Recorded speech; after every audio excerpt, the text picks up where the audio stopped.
ter o poder de paralisar obras bilionárias de infraestrutura, alterar as regras comerciais de um país inteiro e, mandar prender as figuras políticas e econômicas mais influentes da República.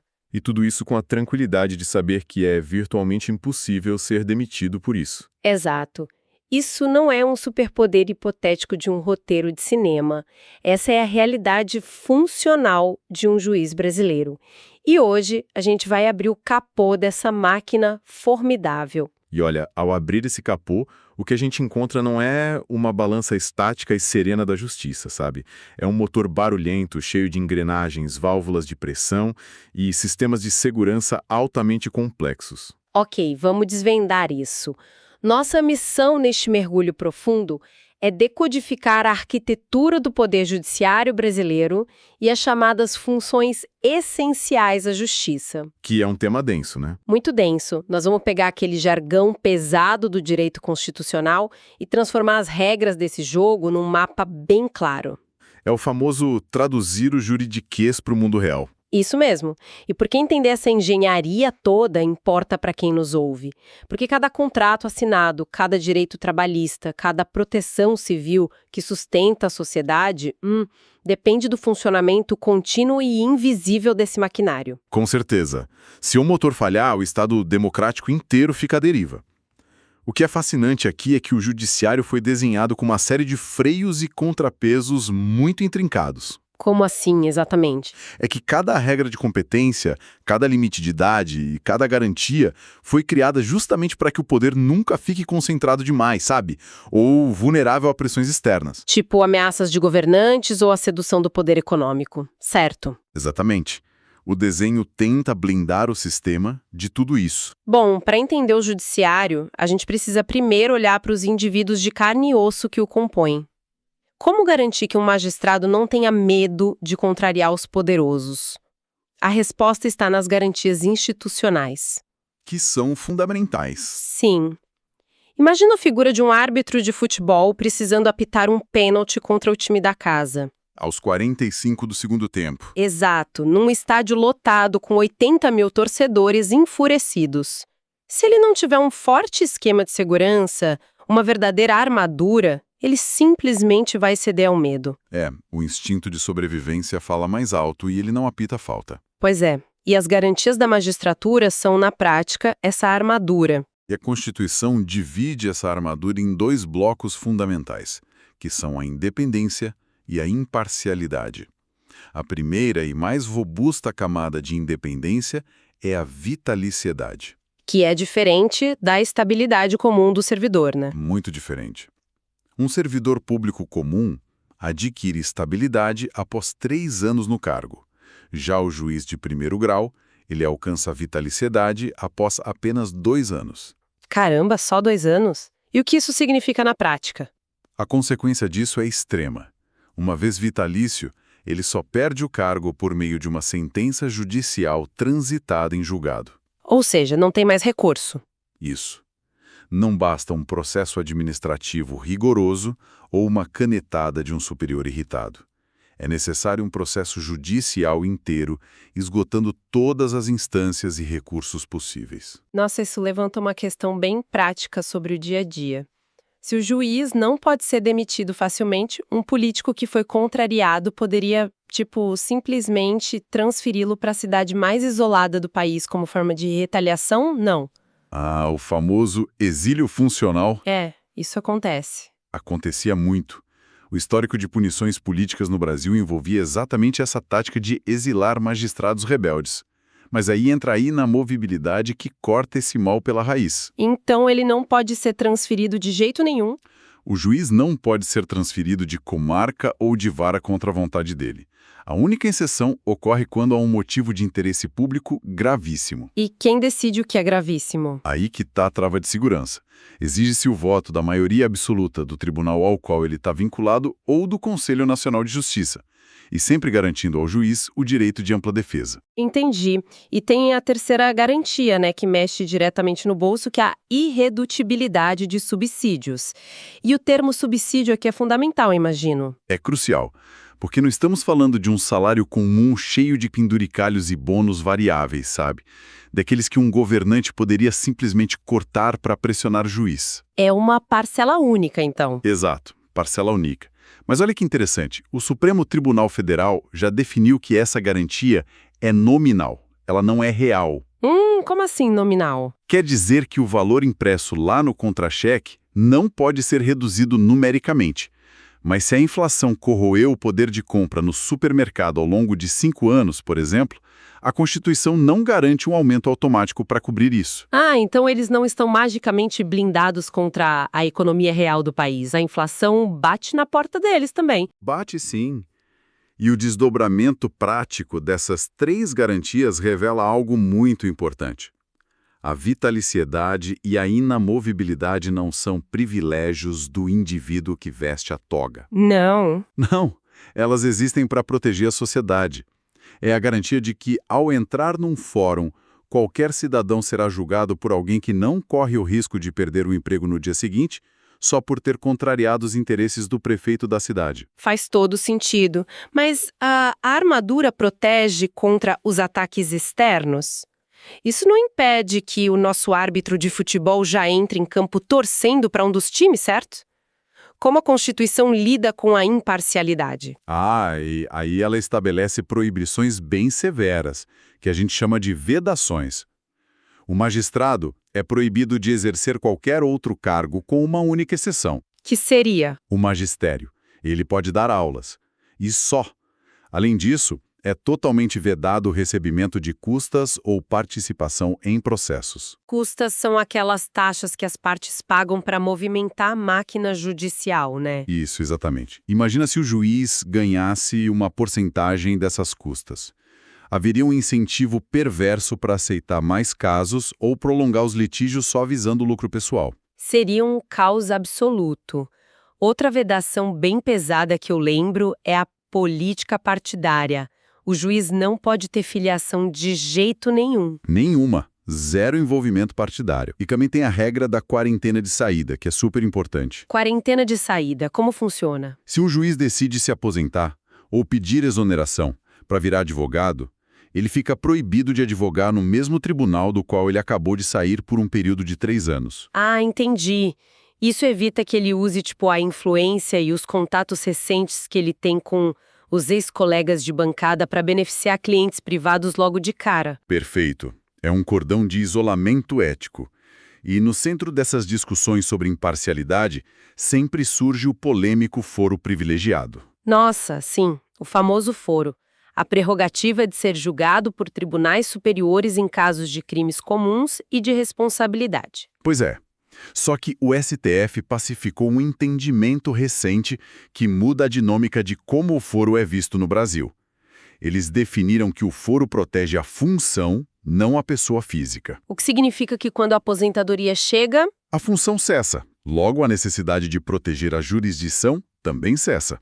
E o magistrado aposentado passa a responder perante a justiça comum de primeira instância, como qualquer outro cidadão civil. Muito bom. Olha, deixa eu fazer o papel de advogada do diabo aqui por um momento. Fique à vontade. Nós descrevemos uma categoria com emprego garantido por via judicial, inamovível, com remuneração protegida e foro especial. Quem vigia os vigilantes? A pergunta de $1 milhão. Sim, porque toda essa armadura não gera uma inevitável sensação de intocabilidade. Essa proteção extrema parece, um terreno muito fértil para abusos de poder. A preocupação é super válida. E a resposta do sistema está na própria arquitetura dos tribunais. Um juiz isolado, com plenos poderes e sem revisão, seria um perigo real. Uma monarquia de toga. Exato. Por isso, as decisões de primeiro grau são submetidas a tribunais formados por colegiados. E a composição desses tribunais superiores é desenhada justamente para quebrar qualquer visão corporativista. E isso nos leva diretamente à estrutura piramidal do judiciário. E é uma regra que, confesso, desafia um pouco a intuição. O chamado quinto constitucional. Ah, o quinto. Esse dá o que falar. Dá mesmo. Pelo que entendi, 1/5 das vagas, ou seja, 20% das cadeiras nos tribunais de justiça estaduais e nos tribunais regionais federais, não vai para juízes de carreira. Isso mesmo. 20% fica de fora da carreira da magistratura. Essas vagas são reservadas para membros do Ministério Público e para advogados com mais de 10 anos de atuação. Os órgãos de classe formam uma lista sêxtupla, o tribunal corta para 3 nomes e o chefe do executivo escolhe um. Esse é o rito. Mas sejamos honestos, por que permitir isso? Porque um advogado pode pular décadas sentenciando casos menores em varas do interior e ir direto para o topo do tribunal estadual. Isso não soa como furar fila do concurso público? Olha, se a gente conectar isso ao quadro geral da justiça, a intenção fica clara. A palavra-chave é oxigenação. Oxigenação? Como assim? Vamos pensar num juiz que entrou na carreira aos 25 anos, super jovem, e passou as 3 décadas seguintes trancado em gabinetes de fóruns. Acaba perdendo um pouco o contato com a rua, talvez. Totalmente. A visão de mundo dessa pessoa é moldada quase que exclusivamente pela ótica estatal.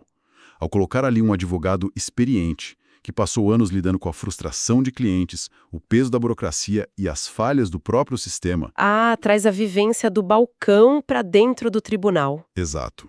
Ou um promotor acostumado com a investigação de rua. O tribunal ganha perspectivas radicalmente diferentes. O Quinto Constitucional impede que a cúpula do judiciário se transforme numa bolha hermética. Entendi. Faz sentido colocar perspectivas diferentes na mesma mesa. E conforme a gente sobe nessa pirâmide, encontramos o Superior Tribunal de Justiça, o STJ. O Tribunal da Cidadania. Isso. Com seus 33 ministros, que também adota uma composição mista, né? Trazendo juízes federais, juízes estaduais, advogados e promotores. Exato, ele mantém essa lógica de mistura. E no topo absoluto, o Supremo Tribunal Federal. São 11 ministros brasileiros natos, eles são nomeados pelo presidente da República e passam por uma sabatina no Senado. E a idade exigida para entrar é entre 35 e 70 anos. E esses números não são aleatórios, viu? Não. Não. 35 anos exige que a pessoa já tenha maturidade profissional e uma bagagem jurídica sólida. Ninguém chega lá recém-formado. E o limite de 70 anos? O limite de 70 anos para indicação previne que alguém muito jovem entre e ocupe a cadeira por, sei lá, meio século. Isso garante alguma rotatividade histórica na corte. Genial. Mas aqui é que a coisa fica realmente interessante. O Brasil possui justiças especializadas com formatos, digamos, bastante incomuns. O grau de especialização brasileiro é muito notável. A Justiça do Trabalho, por exemplo, é ancorada pelo Tribunal Superior do Trabalho, o famoso TST, com 27 ministros. E tem um detalhe vital aí. Qual? É o único ramo que não possui competência penal. Eles resolvem conflitos de relações de trabalho, claro, mas não julgam crimes, mesmo que o crime ocorra dentro das dependências de uma empresa. Que curioso! E a Justiça Eleitoral, por outro lado, opera com um modelo de empréstimo, né? Ela não tem uma base de juízes próprios concursados só para fazer eleições. Isso é muito inteligente. O Tribunal Superior Eleitoral, o TSE, e os tribunais regionais são formados por magistrados que vêm lá do STF, do STJ e da Justiça Comum, para mandatos temporários de apenas 2 anos. É um rodízio constante. E qual o objetivo disso? Isso evita a criação de uma corte política permanente, sabe? Uma corte eleitoral fixa poderia facilmente se tornar um poder paralelo enraizado e viciado no jogo político. Uau! Faz muito sentido. Mas a composição mais curiosa de todas, sem dúvida nenhuma, é a da Justiça Militar da União, o Superior Tribunal Militar, o STM. Ah, o STM é um caso à parte. Sim, ele possui 15 ministros. E lá, generais da ativa do Exército, almirantes da Marinha e brigadeiros da Aeronáutica sentam lado a lado com juízes e advogados civis. É uma mistura inusitada. Parece estranho à primeira vista, mas a lógica dessa mistura no STM é equilibrar 2 mundos. O militar traz aquela compreensão profunda dos pilares das Forças Armadas. Que são a hierarquia e a disciplina. Exatamente. Elementos que são cruciais para a defesa do país e que um civil talvez não compreenda o peso.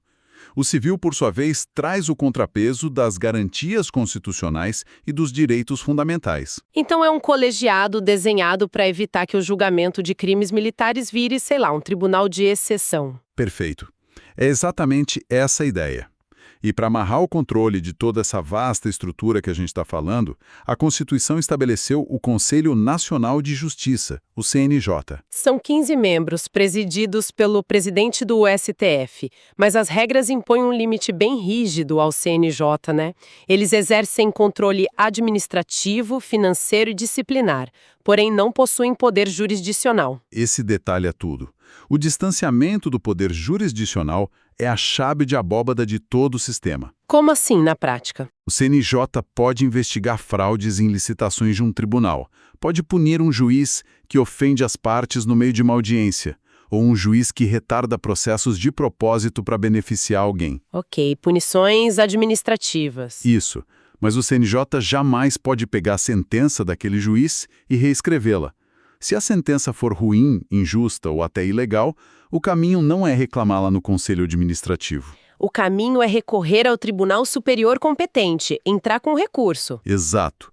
O ato de julgar em si permanece absolutamente imune à interferência administrativa. É a garantia da independência na veia. Certo. Então nós temos a armadura dos juízes e temos a arquitetura dos tribunais.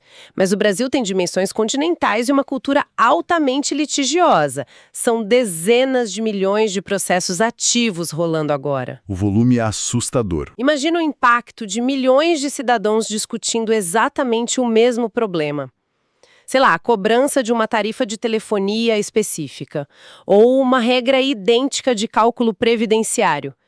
Se o STF tivesse que parar para analisar o mérito de cada um desses casos individualmente... O judiciário colapsaria no primeiro semestre. Não teria como. Exato. E a resposta a esse risco de colapso institucional foi a criação de um instrumento de eficiência muito forte, chamado súmula vinculante. É o superpoder do STF. Quando eles percebem uma multiplicidade de processos idênticos, gerando decisões conflitantes pelo país inteiro, criando aquele caos e insegurança jurídica, eles interferem de forma definitiva. Eu gosto de pensar na súmula vinculante exatamente como uma atualização obrigatória de software. Boa analogia. Como funciona? O STF detecta um erro sistêmico na interpretação de uma lei. Eles redigem essa súmula e, uma vez publicada, essa atualização se instala automaticamente em toda a administração pública e em todo o judiciário. Fantástico. O juiz lá da cidade mais remota, o prefeito, o fiscal da Receita Federal, todos são obrigados a rodar esse novo código. A discussão acaba ali, na hora. E devido ao imenso impacto dessa ferramenta, os requisitos para sua aprovação são rigorosíssimos. Não é qualquer coisa que vira súmula. Tem que ter muito apoio interno, né? Sim, uma súmula vinculante só nasce com o voto favorável de 2/3 do STF, ou seja, pelo menos 8 dos 11 ministros precisam concordar com cada vírgula do texto final. Isso levanta uma grande dúvida sobre a autoridade prática do Supremo. E se o prefeito lá do interior ou um juiz estadual teimoso simplesmente ignorar essa atualização de software e emitir uma decisão contrária à súmula vinculante, a consequência é a perda do cargo na mesma hora? Não há perda imediata de cargo. E o motivo disso mostra a sutileza do sistema em proteger a tal da independência do magistrado. Ah, claro, porque se pudesse demitir na hora, a independência ia para o espaço. Exato. Se uma súmula é ignorada, a parte prejudicada entra com uma ferramenta chamada reclamação direta no STF, que anula o ato imediatamente. A decisão contrária é destruída. Entendi. A decisão cai, mas a pessoa fica. Isso. O juiz que a proferiu não é automaticamente punido, porque o ato de julgar e interpretar fatos não é um trabalho de linha de montagem, né? Pode ter havido uma confusão genuína. Mas e se for de propósito? Aí a coisa muda. A punição por meio de um processo administrativo disciplinar só ocorre se ficar comprovado que o juiz agiu com dolo. Dolo, ou seja, intenção clara. Sim. Desrespeitando a súmula de forma intencional, infundada e com um propósito claro de causar tumulto processual. É uma engenharia fina mesmo. Bom, nós desenhamos toda a mecânica dos tribunais até agora. Mas esse motor colossal, por sua própria natureza, ele é inerte. Inarte. Como assim? O princípio da inércia dita que os juízes não andam pelas ruas procurando conflitos para resolver. Eles aguardam provocação. E é para dar ignição nesse motor que existem as funções essenciais à justiça. Ah, sim. Os motores de arranque. Sem essas funções, o judiciário é um maquinário completamente inútil. Fica lá parado. E a Constituição não lista apenas acusadores, ela estabelece 4 pilares para isso: a advocacia pública, a advocacia privada, a defensoria pública e o Ministério Público. E cada um com um papel muito bem definido. A advocacia pública, por exemplo, atua na defesa dos interesses do próprio Estado. Quando o governo precisa se defender. Isso. Quando o município, o Estado ou a União precisam cobrar impostos sonegados ou se defender de uma ação civil de um cidadão, são os procuradores públicos que assumem a linha de frente dessa batalha. E a advocacia privada é declarada pela Constituição como indispensável à administração da justiça. Basicamente, ninguém fala com o Estado juiz sem um tradutor técnico, que é o advogado. Eles são o filtro inicial de qualquer demanda da sociedade civil e das empresas privadas. Perfeito. É a ponte obrigatória. Mas o maior destaque estrutural, no entanto, vai para o Ministério Público, o MP. O famoso MP, que é super poderoso no Brasil. Muito. Porque ele não defende governos e não defende empresas. Ele defende a ordem jurídica, o regime democrático e os interesses indisponíveis da sociedade. É uma missão gigante e os promotores e procuradores gozam de independência funcional, não é? Sim. Quando um promotor atua num tribunal, ele não está cumprindo ordens táticas de um chefe. Ele forma sua própria convicção. Eles têm o monopólio da ação penal pública. Eles decidem quem será acusado formalmente de um crime. E, além de acusar, o MP também pode investigar diretamente. Isso é uma virada de chave, não é? O poder investigatório próprio do Ministério Público mudou toda a dinâmica da justiça criminal brasileira. Eles não precisam cruzar os braços e ficar lá esperando que a polícia entregue um inquérito pronto. Eles próprios podem requisitar documentos, intimar testemunhas e conduzir investigações complexas por conta própria. Mas imagino que esse poder não seja ilimitado. De forma alguma. Sofre limitações constitucionais estritas. O MP deve respeitar as garantias fundamentais e, principalmente, a súmula vinculante número 14 do STF. O que diz essa súmula? Ela assegura à defesa do investigado o direito de acessar todas as provas que já estiverem documentadas nos autos. O jogo não pode ser secreto. O advogado de defesa tem que saber o que pesa contra o cliente dele. Faz sentido. Então, o que tudo isso significa quando a gente analisa quem comanda essa instituição? Porque a Constituição revela uma assimetria meio gritante entre a chefia do MP federal e a chefia estadual. É uma diferença brutal. Na esfera federal, o Procurador-Geral da República, o PGR, é indicado pelo Presidente da República, sabatinado pelo Senado e, olha só, não existe limite para o número de reconduções ao cargo. Nenhuma trava de tempo. Exato. O presidente pode mantê-lo lá indefinidamente. Mas nos estados a história muda de figura. Os procuradores gerais de justiça, que são os chefes nos estados, são escolhidos pelo governador. Mas ele é obrigado a escolher a partir de uma lista tríplice votada pelos próprios promotores daquele estado. E tem a questão do mandato, né? Sim, o mandato lá só permite uma única recondução.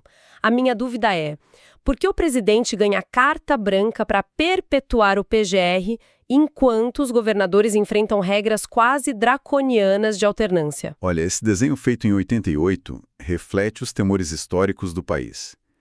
No âmbito estadual, o fantasma do coronelismo e da captura das instituições locais por aquelas velhas oligarquias era uma ameaça muito real e palpável. Entendi. O medo do governador ser dono do promotor. Exatamente. Limitar as reconduções e obrigar o uso de uma lista tríplice eleita pela classe garante que o Ministério Público Estadual não se torne só um anexo do gabinete do governador. Ganha independência. E na esfera federal? Já na esfera da União, a percepção dos constituintes era de que as relações entre o presidente e o Congresso exigiam uma margem maior de flexibilidade e governabilidade, sabe? confiando no filtro de aprovação do Senado Federal como uma barreira de contenção suficiente. Interessante. E essa engenharia de contenção de danos nos leva ao último pilar essencial, a Defensoria Pública. Porque se o Ministério Público é o grande acusador, equipado com poderes de investigação e com todo o recurso estatal, a Defensoria Pública atua como o contrapeso humanista do sistema. Sem a Defensoria Pública, a presunção de inocência e o amplo acesso à justiça seriam privilégios exclusivos de quem pode pagar honorários caros. O que, num país desigual como o nosso, seria uma tragédia. Uma tragédia absoluta. A Constituição encarrega a Defensoria de prestar orientação jurídica e defesa integral e gratuita aos necessitados em todas as instâncias imagináveis. É ela quem nivela o campo de batalha, então.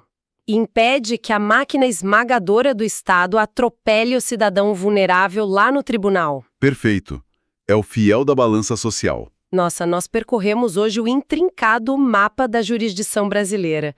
Vimos o porquê das garantias individuais dos magistrados, compreendendo que a vitaliciedade e a inamovilidade são, na verdade, escudos para a sociedade, não privilégios. Escudos contra o autoritarismo. Exato.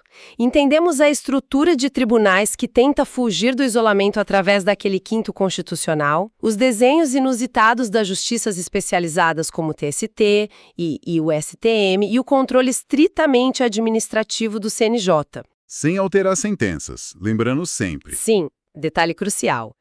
Discutimos a força avassaladora e unificadora das súmulas vinculantes do Supremo e, por fim, acionamos todo o sistema analisando as funções essenciais, desde o poder de investigação do MP até esse papel equalizador lindo da Defensoria Pública. E, olhando para tudo isso, fica nítido que a lentidão e a burocracia, tão criticadas no nosso dia a dia, muitas vezes são subprodutos de um sistema que foi construído deliberadamente com dezenas de travas de segurança. Não é um bug, é uma feature, como dizem na tecnologia. É bem por aí.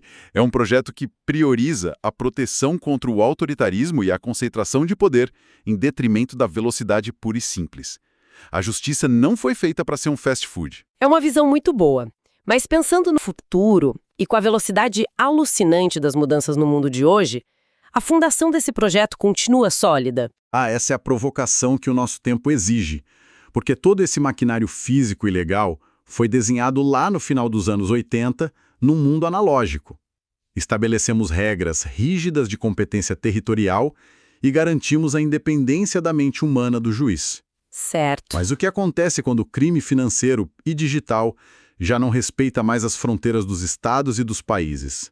Mais ainda, o que acontece com a independência do magistrado quando sistemas super avançados de inteligência artificial começam a redigir laudos, processar milhões de dados e até sugerir as sentenças? Nossa, é verdade. O juiz vai virar só um revisor do algoritmo. Esse é o medo. Será que essa elaborada arquitetura física vai conseguir regular a era dos algoritmos? Ou a gente vai precisar repensar os próprios alicerces do que significa julgar um ser humano? É uma provocação que altera completamente o peso da balança. O desafio não é mais apenas proteger o juiz da interferência do político, mas proteger a justiça do próprio código de máquina. Exatamente. Fica a reflexão para todo mundo. Um excelente ponto para encerrarmos. Agradeço a companhia de todos nesse mergulho profundo pelas engrenagens da nossa Constituição. Continuem investigando os bastidores das nossas leis junto com a gente. E até o próximo mergulho.